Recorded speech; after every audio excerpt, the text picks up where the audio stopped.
So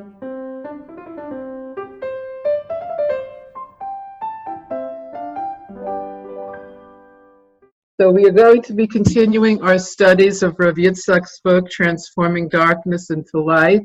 If you're the kind of person who likes to look in, please do. Otherwise, you can just listen to my soothing voice. So last week we got a few pages into chapter 3. So I'm just going to start from the beginning of chapter 3 with some thoughts. The first... So it was actually just an interesting review from last week. I was thinking one of the things that struck me the most is that for therapy to be successful, for us to change, for us to upgrade our mental health, it says we have to change the way we think. Now that shouldn't be too difficult, should it? Oh, well, maybe a little bit. But we're going to learn how. This book, it's a worthwhile investment because it's going to help us change the way we think. All right, so here goes. Get ready. We're going to start. So anxiety, we said last week, can come from feeling I can't cope with my situation as it is, or anxiety can come just from the difficulty of balancing the animal soul and the godly soul. They're both having different opinions all the time. It's stressful having to negotiate between them, identify with one of them. That can also cause anxiety. So anxiety is the first thing we're going to look at. We're going to apply the principles of the Baal Shem Tov to dealing with anxiety. And I think we have to catch it when we feel it. Because when I was first learning this book and I first saw this idea about anxiety, I couldn't pin it down in my mind till I was anxious, as I explained last week, when I had left my cell phone on the toilet paper roll in the public bathroom in a lone shvut. But thank God Hashem was so kind, and I was able to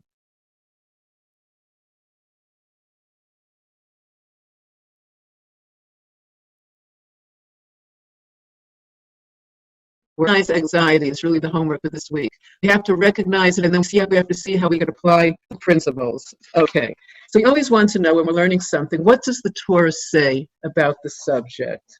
So the key pasuk is from Mishlei. It's Mishlei chapter 12, line 25. So this is what we're going to be talking about. So the quote is, Daiga, worry, belev ish, worry in a person's heart. And here's the key verb, yishachena. Yud Shin Ches Nun He Yishachena, comma, Udavar Tov Yisamchena. So if there be anxiety in a man's heart, let him Yishachena, which here it's going to have a lot of different meanings. Here we can first translate as let him make it smaller, but we're going to speak about this word, the different interpretations of what Yishachena means, and a good word will turn it into joy. So I was quite curious and looked it up in Mishlei this morning to see what Rashi had to say. And Rashi alludes to a controversy in the Talmud over what this pasuk from Mishlei means. Does this verb, yishachena, mean he should divert his attention from his concern? Like we know from Tanya Chitas is an expression, yasiach das, to remove your mind from something. Makshavazores come up, yasiach dat, remove it from your mind. Or does it mean he should tell it to others? Like you could see sin, so yasiach is changing the sin to a samach, same sound. But with the sin and the ches, it's related to sicha, to speak about it, or speak about it to a friend. So should we divert our attention from our concern, or should we speak about it to a good friend? So this is a question already in the times of the Talmud. This was a question that was being discussed. How do we deal with worries that arise in our hearts? So we're going to see how both of these meanings are very valuable. Okay, so it can mean let him suppress it, like the idea of hachna'ah, making it smaller. Let him ignore it, we'll speak about that. Or let him articulate it, that's to speak about it. So there's 3 distinct instructions the Torah tells us about the proper response to anxiety. Okay. So I'm reading on page 16, towards the bottom paragraph, for anyone who likes to look inside.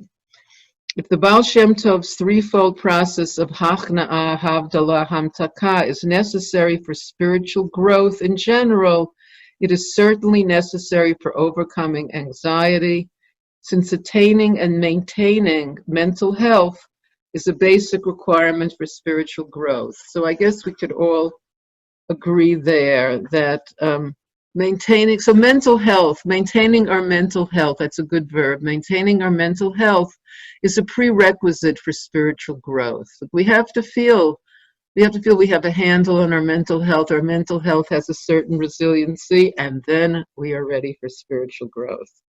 Okay, so these three different ways of overcoming anxiety. You can see there's a chart on page 17. So hachna'ah, submission, is suppressing the anxiety. We're going to speak about that, what it means, deflating it, cutting it down to size. Separation is, havdalah, is stepping outside of it, looking at it objectively. Sweetening is articulating it, is speaking about it to a friend, to a best friend, to a mentor. Sometimes something can weigh very heavily on our heart. Just having a good friend to speak to certainly lightens it up. And Pirkei Avos says, buy yourself a friend. A friend is a very important investment in life. We need a friend, we need a mentor, we need someone to talk to. Also, sweetening it is, of course, using it as a catalyst for growth. That this very same trauma that caused me so much suffering, I can turn over, and this could be the very catalyst I need to become a deeper person, a more sensitive person, a less judgmental person. So now we're going to get a little summary of these three approaches, hachna'ah, suppressing anxiety. So that what it means is to cut it down to size. It doesn't mean like the English word repressing it, which is like pretending it's not there, or covering it up, letting it fester. It means making it smaller so that, and it's something that we can do as a meditation. I mean, you next time we have an attack of anxiety, visualize it becoming smaller, make it smaller. If we make it smaller, we have the ability to step outside. If it's filling our whole consciousness, it seems like it's the entire universe, but we have to suppress it, which means deflating it, making it smaller. Okay, because we tend to exaggerate. When we're in the middle of a problem, we tend to exaggerate, which is making it larger. Now, page 18. So the antidote to the exaggeration of the anxiety is to suppress the ego. In other words, it's not that suppressing the ego, shiftless, it's something that's spoken about a lot in Torah's Hanefesh. It's really one of the keys to mental health, making the ego smaller. It's not directly attacking the anxiety itself, because that can bring up resistance. You tell me your problem isn't such a big problem. I'll say, no, it is. It is a big problem. But if the ego is made smaller, the anxiety is automatically made smaller. We're going to speak about that. So it says egocentricity is manifest as self-preoccupation. Self-preoccupation. Instead of feeling grateful to Hashem, the person thinks that everything they have is due to them. And we spoke about last week, eskumpmir. So the opposite of eskumpmir is gratitude. It's a whole different feeling. It's a whole different aura. The difference between eskumpmir and it's coming to me, and I'm grateful to Hashem. So we have to note the difference, and certainly we could see the difference in mental health that the two bring forth. So I think that's as far as we got last time in chapter 3, to free ourselves from self-preoccupation in order to be able to have an honest relationship with other people. Okay, so making the ego smaller, being happy with one's lot, and letting go of this entitlement, this eskumpmir. And it says, like, we have to go over that everything we do have is a gift from Hashem. We have to review these ideas until they become an integral part of our consciousness. In other words, we have to meditate on these ideas. How do we change the way we think? How do we go from being eskumir to being grateful? Is that we have to cultivate it. We have to cultivate it as much as we can. We want to change the way we think. Let's see. Then there's a story here on page 19 about the Alter Rebbe, Rabbi Shneir Zalman of Liadi, and one of his Hasidim that came with a problem, and the Alter Rebbe basically said, you have to integrate Hashem's presence in your life. We have to feel God's presence in our life. It changes everything. The more we feel God's presence in our life, the more every moment has meaning. Every moment has meaning. So this is the idea. And not to do good from egocentric reasons. This chassid that came to the Alter Rebbe, the good he did was for egocentric motivations. I don't know if they put people's names on a plaque then, but it was to maintain his prestige in the eyes of the community, because its opinion was a mirror for his own desired self-image.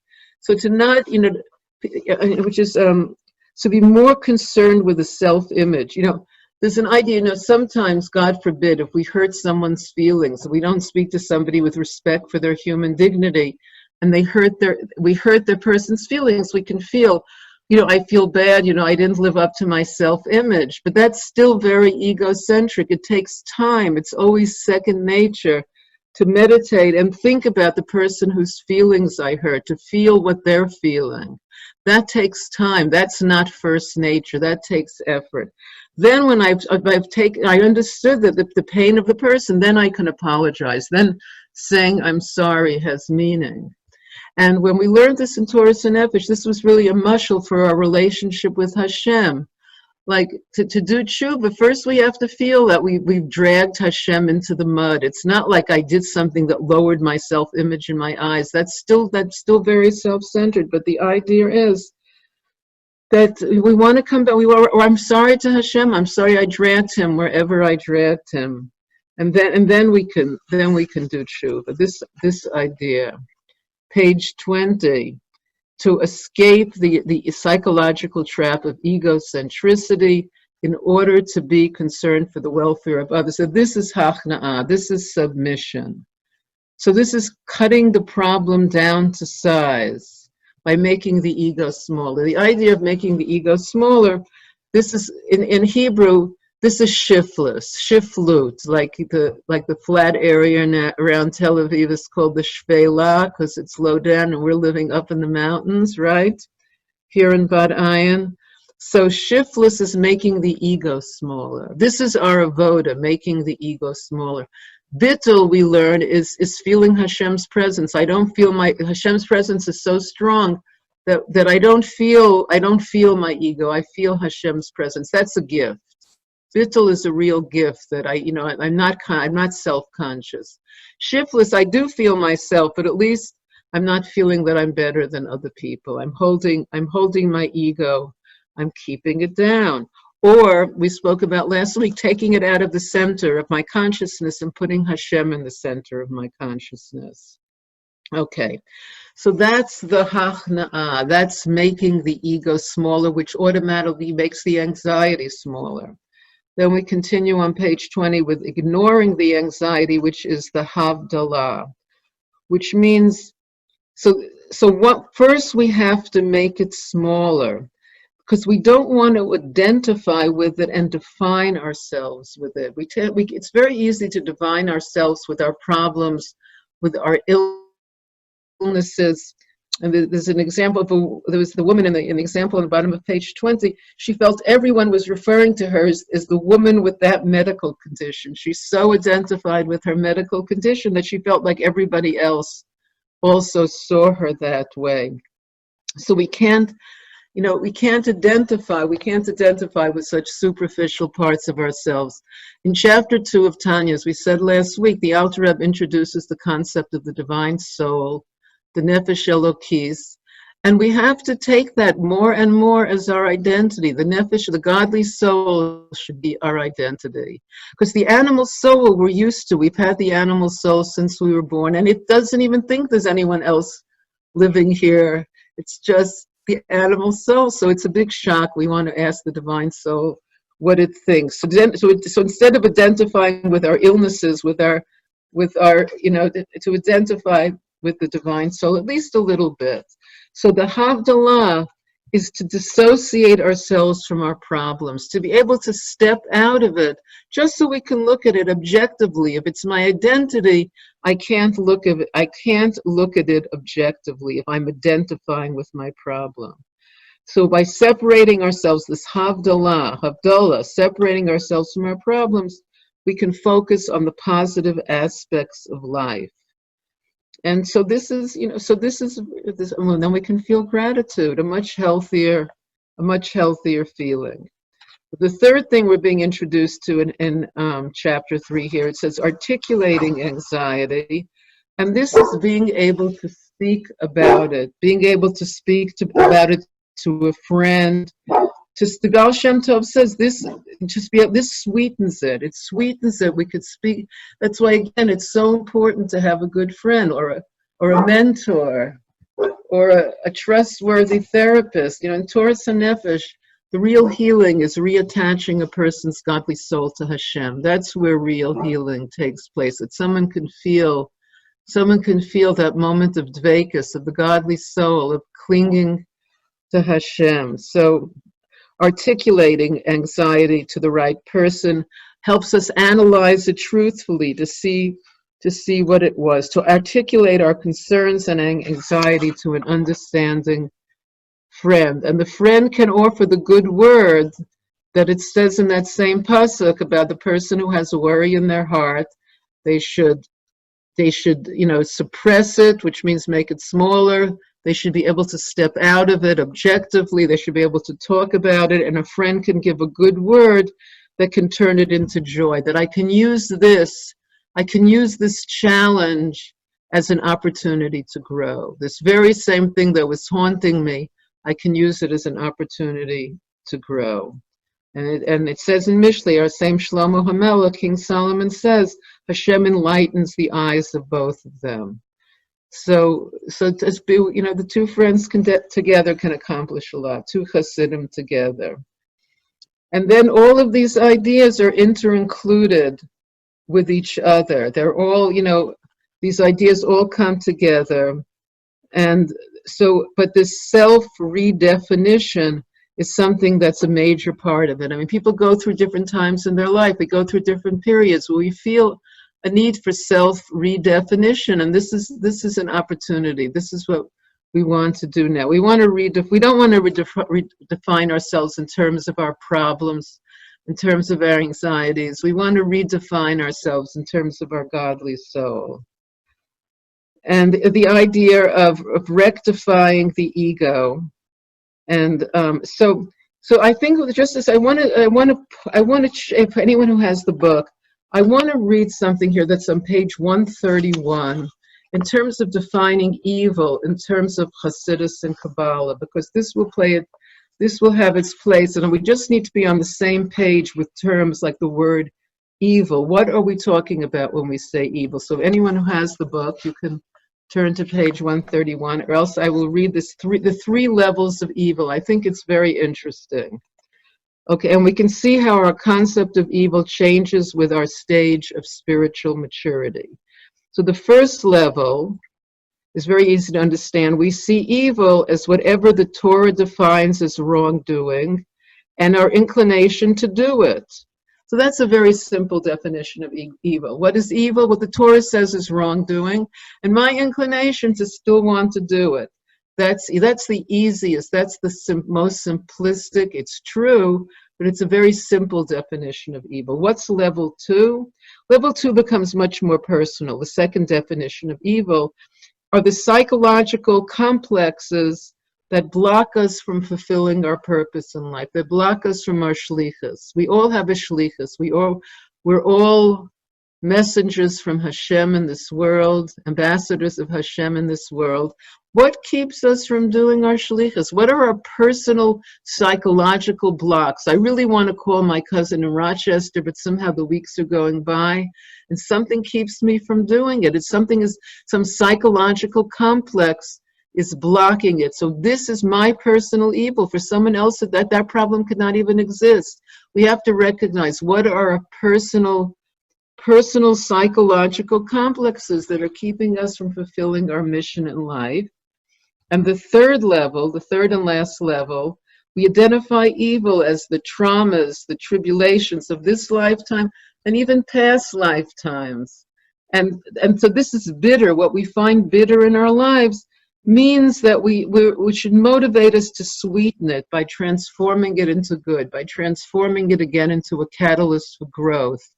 So these very traumas of our life, this life, previous lives, the lives of the Jewish people, we have to transform what's ever bitter in our life, into which we're defining as evil now. It's a much more subtle level of evil, and it's a much more personal level of evil, and transforming it into psychological growth. So what stifled our development earlier now spurs us on. By the way, this is all a quote from Kesser Shem Tov, chapter 26. This is all from the Baal Shem Tov. Okay, so now we're going back to where we were in chapter 3, for anyone who's looking in the book, page 23.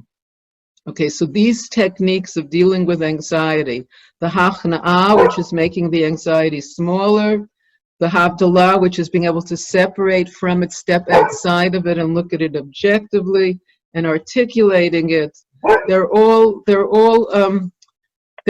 stages that we go through. Now on page 24, we have the exciting outline of how there's not just 3 stages. No. There's 9 stages, because each of these 3 include each other. For example, we have hachna'ah, translated here as submission within submission. Then we have separation within submission, then sweetening within submission, and then the same thing with separation. There's submission within separation, separation within separation, sweetening within separation, etc. So we have 9 stages that we are going to learn about very well, so that we're all going to be able to use them. We're going to be able to use them and apply them, because they're all very simple once we get a handle. I'm just noticing the 5th one, which is the middle when you have 9, which is the separation within separation, havdalah within havdalah, is translated as self-redefinition. Doesn't that sound exciting? Yes, we're going to have a chance to all redefine ourselves. That sounds good. Everyone, I'm sure, is in the mood for a good, new, fresh self-definition. Yes, okay. So these are the techniques that we are speaking about. And it continues, even if we have its setbacks are normal. It speaks about it in Tanya, the introduction to the part of Tanya that we're doing now, Shor HaYichud V'Hamuna, the introduction of Hanuch Lanar, speaks about even at Tzaddik falls. For setbacks is normal. Having setbacks, it's normal. And it's just a question of climbing anew from whichever point. And we can reach a new height, which we could have never reached without that fall. So again, these are innovations of the Baal Shem Tov in dealing with our psychological problems. And chapter 3, which ends on page 26, so even when the idea is ascending to higher heights. Ascending to higher heights of spiritual consciousness makes us more sensitive to faults and shortcomings we have learned to overlook, right? So that's one of the real perks of getting higher levels of spiritual consciousness, is that we have to come to terms with those faults and shortcomings, because they weren't such a big deal before, but now from my new height of consciousness, now I see like I have to do something about it, right? Right. So spiritual growth is a lifelong process. And thought management is a lifelong process. I really think that the concept of thought management should be taught like in 1st grade. I mean, there's no hope without thought management, and this is the avoda. The avoda of the Beinoni is basically thought management. The Beinoni is the character of the Alter Rebbe, the intermediate person, the average person, people like you and me, that a thought will arise in our mind, and free choice is whether to follow that thought. Should I follow the thought that arises in my mind? And this is it. You think free choice, neon lights, what does it come? Because a tzaddik doesn't have to, a tzaddik has thoughts only coming from his divine soul, so he doesn't have this challenge.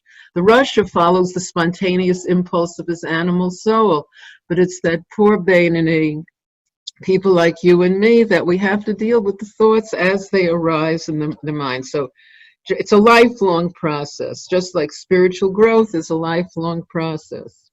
So now we're getting to the exciting part here in chapter 4. L'chaim, l'chaim. Okay, so we're going to start going into the 9 stages very slowly and carefully, and seeing what meditation Rav Yitzchak gives us to deal with it, to be able to grow past it, to be able to master that stage. Okay, so the first stage of anxiety, the first stage of therapy, which is suppressing anxiety, which again means deflating its significance, making it smaller, is not done by proving to the person that your problem is not such a big problem, even if your phone was left on the toilet paper roll in the public bathroom and it's not going to be there, God forbid, when you get back. You will be able to go on with life. No, I won't. I'll have to get all new friends. And okay, so, but the way to approach it is the shorter path. The longer, shorter path is reducing the magnitude of the problem by making the ego smaller. Instead of directly attacking what's causing me anxiety, the ego itself has to be made smaller. I have to, and again, visualize that ego getting smaller rather than obsessing about our problems. So the greater we feel we are, the more we think we deserve. The more we think we deserve, the more we will be agitated by the lack of what we think we should have. It's like for each person. So the greater the ego, the more the person suffers. It's like a real bargain. We spoke about last week as kumir, it's coming to me, entitlement. Not only is it a terrible feeling for the person who's feeling it, but no one wants to give them anything because you don't feel like you've given anything to someone who feels they're entitled to it. It's not, so it's lose-lose. Well, thankfulness does have a lot of positive benefits. Yes, okay, so to heal the psyche, we must neutralize the ego, we must deflate the ego. So how do we neutralize the ego? I'm on the bottom of page 28, by the way. Soon we're going to be going into the book in more detail, but I just wanted to give this basic beginning because I think it's very important. So how then do we neutralize the ego? So this is a very interesting question. It can be, the 2 choices are contemplating our own smallness or contemplating the greatness of God. Now have that in mind, those 2 ideas. Contemplating our own smallness or contemplating the greatness of God. This was a famous question. The student, the well-known student of the Baal Shem Tov, who was the teacher of the Alter Rebbe, the Maggid of Mezerich, Rav Dovber of Mezerich, was asked by 2 of his Hasidim, 2 of his famous Hasidim, Rabbi Elimelech of Lezhinsk and his brother Rabbi Zusha of Anapoli, where to begin. Is it better to begin by making the ego smaller, to see where we're really holding? Let's look carefully at our flaws, or should we begin by meditating on the greatness of God? And the Maggid answered that in earlier generations it was possible and preferable to begin with the smallness of man, but in our time, certainly in his time, certainly in our times, it's better to begin with the greatness of God. So we're going to get a very simple meditation that will help us focus on the greatness of God, which automatically makes the ego smaller. So this is a very, very interesting idea. And this is that I think we need to speak about. So I'm going to read it a little bit and then I'm going to talk about it. Okay, so Inasmuch as our awareness of Hashem's presence carries with it the awareness of His rachamim, mercy, we will be spared feelings of dejection when we examine our shortcomings. The importance of the awareness of Hashem's rachamim, His mercy, cannot be overemphasized. We are allowed to examine our own shortcomings only in proportion to how conscious we are of Hashem's rachamim. Hashem's rachamim fills the space. Okay, so this is a very, very important point. So here goes. Let's try to understand what it's saying here. First of all, okay, so I spoke about this idea of shiftless, of lowering the ego. Okay, so my ego can actually fill my whole universe. I can just be so self-preoccupied that it doesn't seem like there's room for anything else at all. So let's say I lower my ego. Instead of it filling my whole universe, I brought it down to a more manageable size. So what's filling that space, that empty space that was just created? What's filling that empty space is Hashem's rachamim. Hashem's rachamim is filled. Hashem's mercy, compassion. Hashem's compassion is filling that empty space. So I'm looking at my shortcomings with a backdrop of God having compassion on me. It makes it much easier to look at my shortcomings. It makes me think, there's the mashal that the Alter Rebbe introduced for Elul, the king is in the field. Everyone's heard of this idea, the king is in the field in Elul before Rosh Hashanah, and he's looking at us with a smiling face. Well, then it's much easier to tshuva. It's much easier if somebody loves us and is looking at us with love. It's much easier to say, I'm sorry, than if someone is, growling and mad and doesn't like us. So Hashem's rachamim is filling the space where we lower our ego. And I think that's an essential idea. I think that's an essential idea for spiritual growth.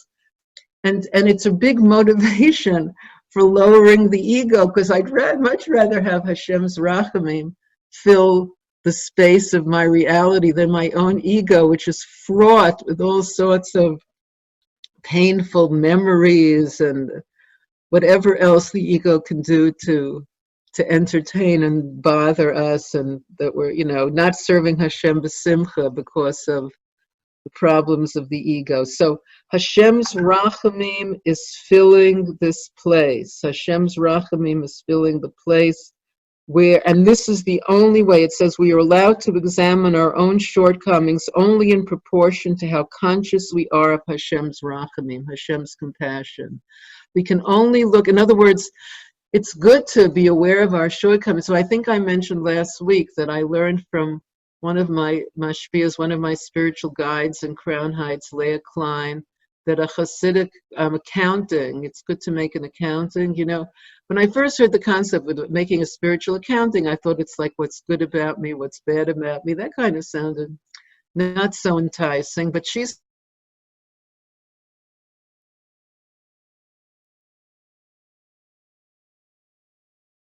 said what I'm grateful for, and the other column is how I want to grow. So both of them sound kind of interesting. That sounds good. And how I want to grow is a positive take on my shortcomings. I'm not making a list of my shortcomings. I'm making a list of how I want to grow. And it's much easier, again, to do all of these things when we have a backdrop of Hashem's rachamim. I think we need to meditate on that. It's like such a comforting idea. So to be constantly aware of Hashem's infinite rachamim, and then we can face our faults fearlessly and securely and not fall into despair. We don't have to fall into despair about our faults. Hashem understands. He knows what we've been through. We don't, He was there with us. So we can face our shortcomings objectively. As much as we become aware of Hashem's rachamim for us, this is, it's a very beautiful idea, and it's so the bottom of 29 says, and just as the more we become aware of Hashem's rachamim, the more we can face our shortcomings objectively. So too, the more we face our shortcomings objectively, the more we become aware of Hashem's rachamim. Maintaining equilibrium between these two complementary states of awareness is the basis of our relationship with Hashem. So we feel His rachamim. This is an essential part. We want to look at it. We want to. How can I grow? We want that column. We want to grow. Why not grow? Let's make the most of life and grow. But we have to always have, on the other hand, this awareness of Hashem. It's more than, and I think that's interesting because we think, we speak often about the idea of being aware of Hashem's presence. But I think of that our awareness of Hashem's presence is also filled with an awareness of His rachamim. Then we have something interesting going on here. Life is suddenly filled with meaning. It's like I'm living in this ocean of Hashem's rachamim, Hashem's compassion for me, for the Jewish people, for the world, to be able to feel that.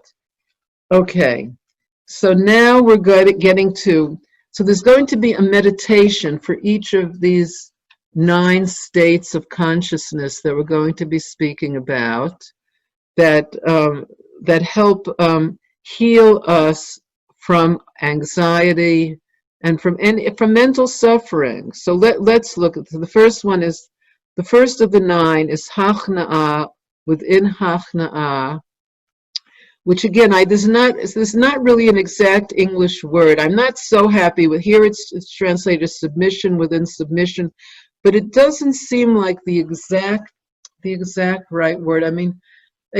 Someone suggested it could be the submission of the animal soul to the godly soul. I could understand that as submission, but it is really making the ego smaller. So here's the meditation. The fact that Hashem created and continues to create the universe places the nature of His existence in direct contrast with the existence of everything else.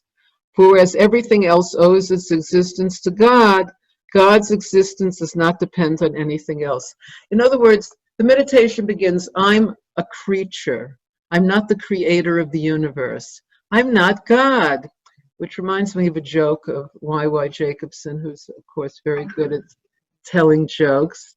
And he said that many Jewish mothers raise their sons thinking that they're God. And then they get married, and their wife explains to them very nicely that they're not God. Isn't that a cute story? So what happened to Yashka, the founder of that other religion? He didn't get married. It wasn't his fault. He didn't have a wife. He didn't have a wife to explain to him that he wasn't God. That's a joke. Don't feel you have to laugh. It's okay. You can cry. Any. But so to think that we have to remember that we are a creature. We're not the creator. We're a creature, creation. We're a creation. It's very humbling to be a creation. We are a creation. And for those doing their Tanya Chitas, now we're learning Shar HaYichud V'Hamuna, which is speaking about, that Hashem is recreating us each moment. Hashem is recreating the universe each moment, which is very positive for fresh beginnings, since we're being recreated new each moment. But to accept that we're a creation and not the creator, and Hashem is infinitely great in an infinite number of ways. Okay, He continues to create the universe. In terms of absolute reality, then only God really exists. And this is basic. One of the things we were learning in Torah Sanefesh is that sometimes our whole take on reality is wrong. We tend to think that we're the axiomatic truth. My existence is the axiomatic truth. And Hashem is His chachas. Hashem is new on the scene. Sometimes I think about God. I'm always here. And sometimes I think about God. We can look at reality that way. But a more accurate take on reality is Hashem is the axiomatic truth. And we're kind of new on the scene. I've been here since 1947 or whatever the case may be. But Hashem has been here all the time. So, and not only is He here, He's the only true existence. There's an Ein Od Milvado. This is also one of the things of Shar HaYichud V'Hamuna, the gate of unity and faith. that Hashem is the only true existence. And this is very humbling for the ego. But if we feel that we're the true existence and Hashem is new on the scene, that whatever we do is based on a false take on reality, our whole take on reality is wrong. We have to renew and redo our take on reality, that only Hashem. So this is the meditation for Hachna'ah within Hachna'ah. Only Hashem really exists. There's nothing beside him. Everything else is part of a dependent reality. And if Hashem were to stop willing some aspect of reality into existence, it would instantaneously cease to exist. We need Hashem to bring us into reality each moment. And everything in the whole universe is being freshly created. It's not like the Alter Rebbe says in Tanya, it's not like the silversmith takes an ingot of silver and he makes something out of it, a candlestick out of it, and he doesn't have to keep his hands on it. He can leave the room, go to the market, and the candlestick still exists. But the universe is not like that. It's not something that was wound up and it's like Hashem has to recreate it. Each moment of creation is a miracle. Hashem is willing the world into creation.